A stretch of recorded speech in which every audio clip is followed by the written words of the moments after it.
Welcome to another Running on Air video. In this one I'm looking at the Ensoniq ESQ-1, which is an 8-voice polyphonic synthesizer from 1986. When it was released it was considered great value for money, as it would cost twice as much to get something else with similar features. It has 32 waveforms, an analogue filter, which makes it a hybrid synth, as everything else is digital.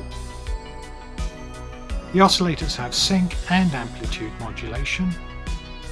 It has 3 LFOs and 4 envelope shapers, which gives you an enormous amount of sound creating possibilities. When you add in that there's a built-in sequencer as well, it's not surprising it wiped the floor with the competition.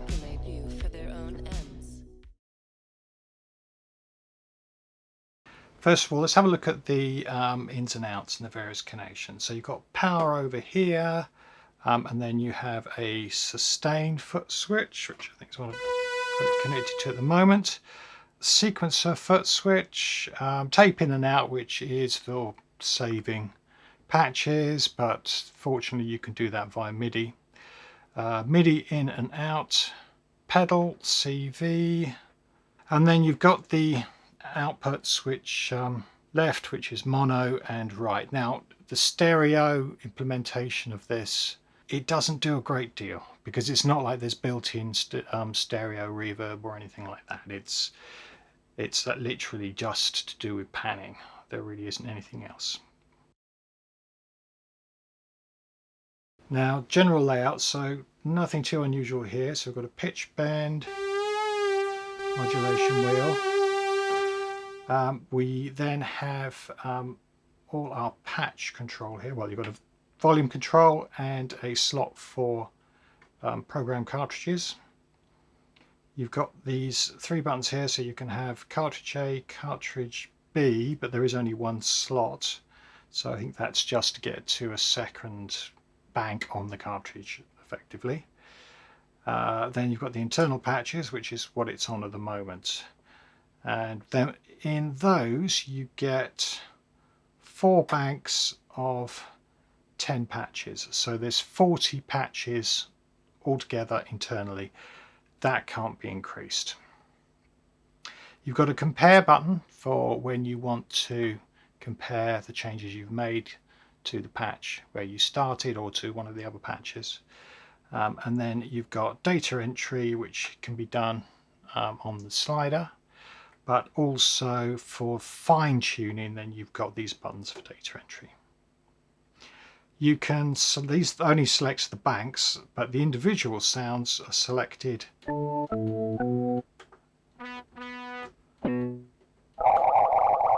up there. So we have master, which is all keyboard related. Storage, okay, so I think this is where we go to import and export patches via MIDI and other things, of course. MIDI, which is where you change the channels, but also change the type of MIDI implementation you want to use. Then we have the sequencer section. The important points then in terms of sound generation with this synth is that you've got 8 voices. First of all, you've got 3 oscillators which are digital. Here you can sync 1 and 2, and you can also use amplitude modulation as well between oscillator 1 and 2. So it's kind of like oscillator 3 is the spare one. It doesn't sort of like take part in any of that. There's only 1 filter per voice, but that's fine. I mean, that's what you'd normally get. And you've got 3 DCAs, 1 filter, and then you've got a 4th DCA which controls the amplitude for the whole thing. Then in terms of modulation, you have 4 envelopes, which is kind of amazing really for a synth of that time. It is kind of incredible, and 3 LFOs, which also is at least 1 more than you would expect. So underneath modes you can control the sync, the amplitude modulation, and various other things as well. What's particularly nice about it is that it's laid out in a way that the synth actually works. So you can see just by looking at the front panel the logical flow of things. Now you'll notice that down here there are no lines going anywhere, and that's because all of these sources can be sent to most, if not all, of these destinations, and they can also be routed amongst themselves. So for instance, LFO1 can modulate LFO2, LFO2 cannot modulate LFO3.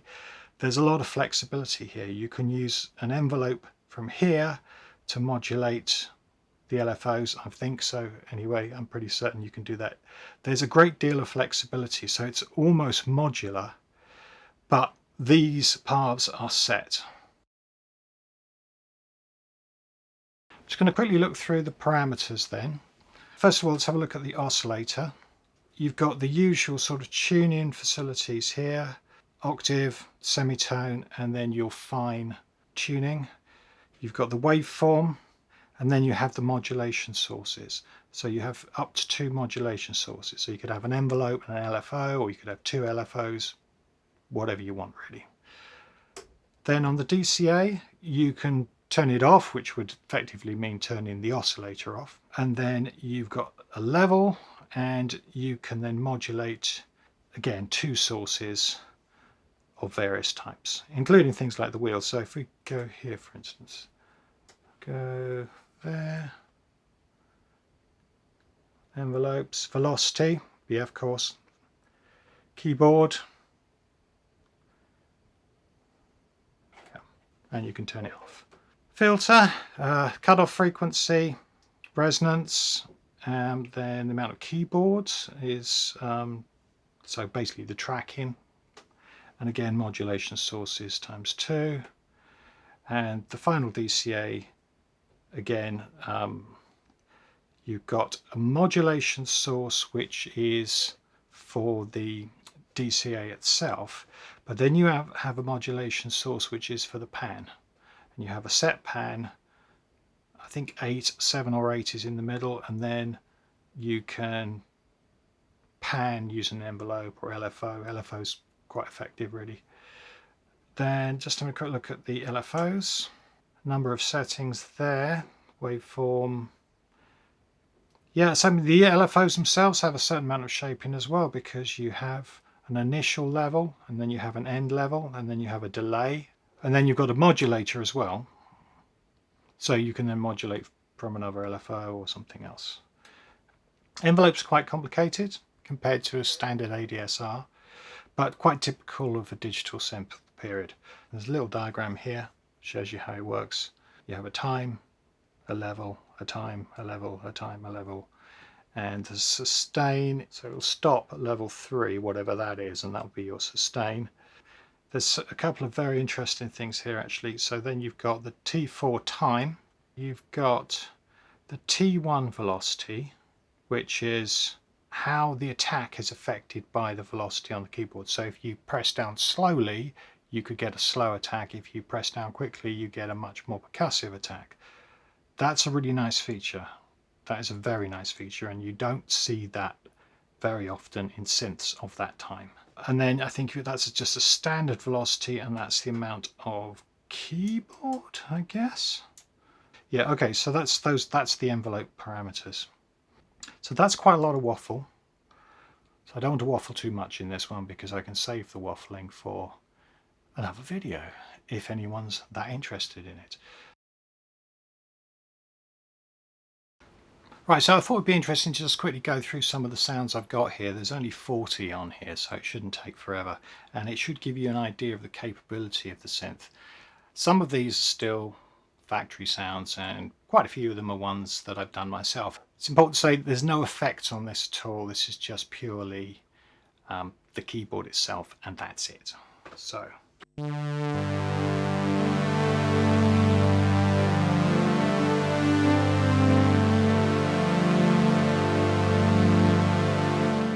that's a string sound that I did myself. This is one of the factory sounds.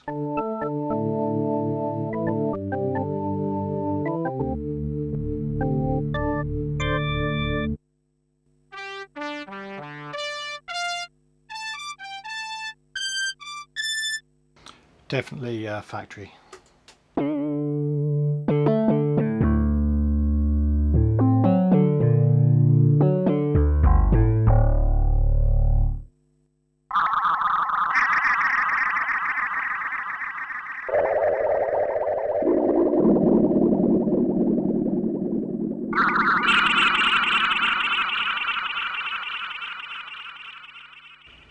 That's one of mine.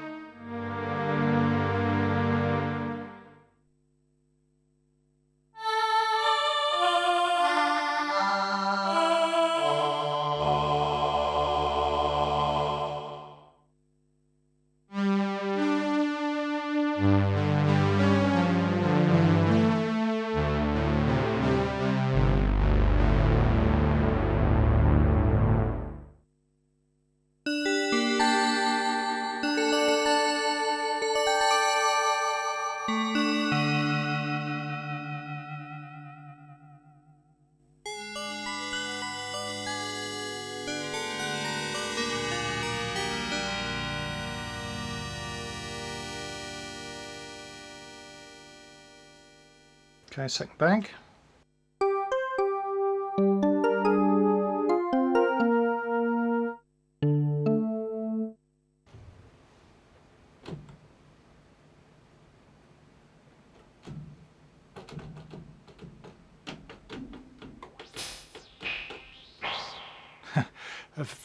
I actually thought that was blank for a moment.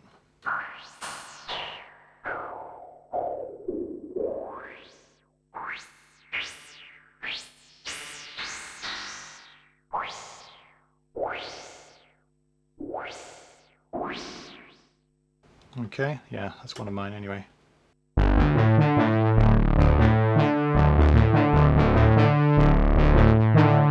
It's quite good, that one. Do you know, that actually sounds quite Porter Canada from one of their tracks. I can't remember what it's called. I'll bear that in mind.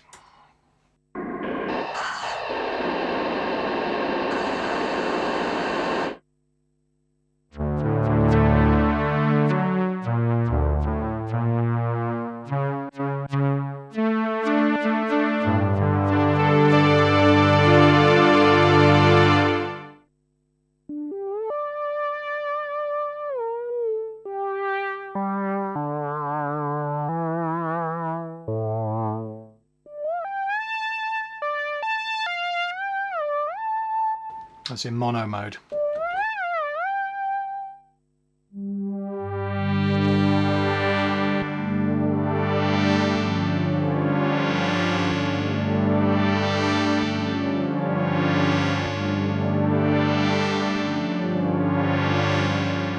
That's another track right there. Great chord.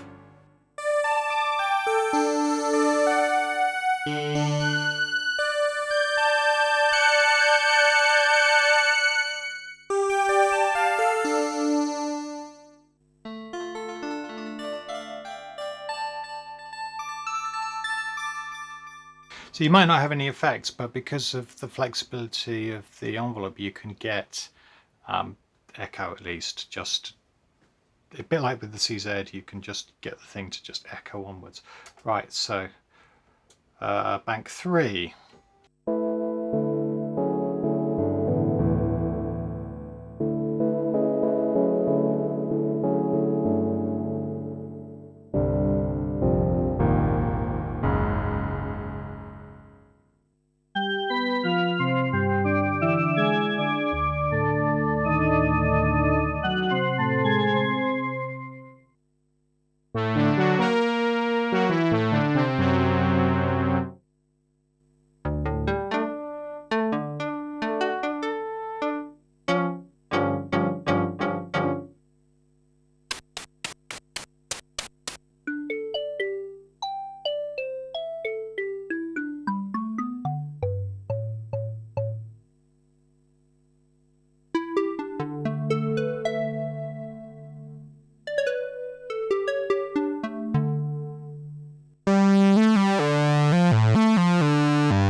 Has an almost vocal character, that one. And it does sound like a kick at the bottom, so you could use that.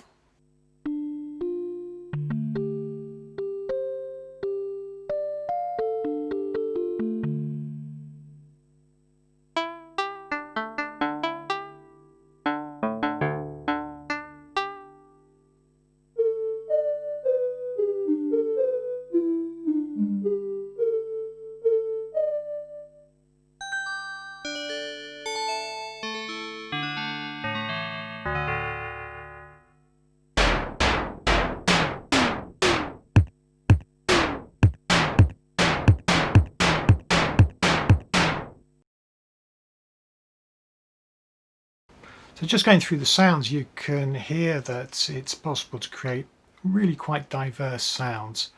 There's a really good mixture of very digital sounding and very analog sounding pads. I think it's particularly good for pads, but it's really capable of practically anything. I always get the feeling when I am playing with the ESQ that I'm just scratching the surface, really. It's capable of so much more, and I certainly want to spend more time on it, which is part of the reason that I'm doing this video.